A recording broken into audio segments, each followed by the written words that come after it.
Добро пожаловать в мой канал.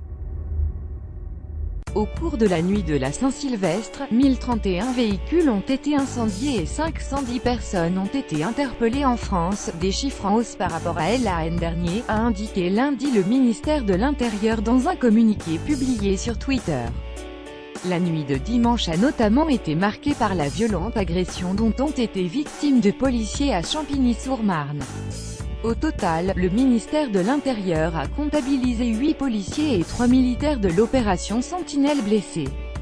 Hausse sensible des interpellations. Au total, 1031 véhicules ont été incendiés, soit directement, soit par propagation, annonce le ministère.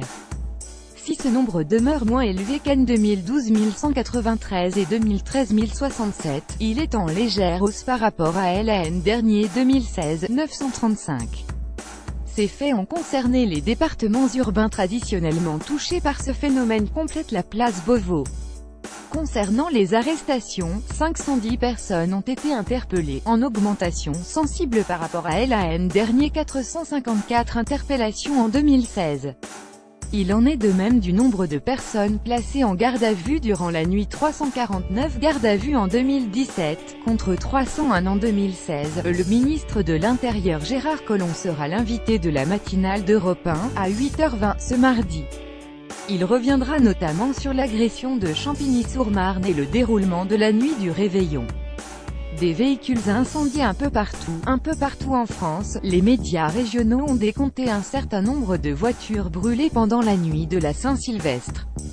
En région Île-de-France, le Parisien donne les chiffres de 250 voitures brûlées et 197 personnes placées en garde à vue. D'après Ouest France, 5 véhicules ont été brûlés à Rennes. En Auvergne-Rhône-Alpes, une dizaine de véhicules ont été visés. Selon le Dauphiné, à Strasbourg, on recense pas moins de 75 véhicules brûlés selon le syndicat de police Alliance, et France Bleu Alsace ajoute qu'une quinzaine de voitures auraient aussi été mises à feu à Mulhouse et 6 à Colmar. La Voix du Nord rapporte la dégradation de 2 véhicules à Dunkerque, et 9 dans la région de Roubaix à Croire-Nord-et-Clair. Enfin, à Toulouse, plus de 40 voitures ont été incendiées, relate la Dépêche.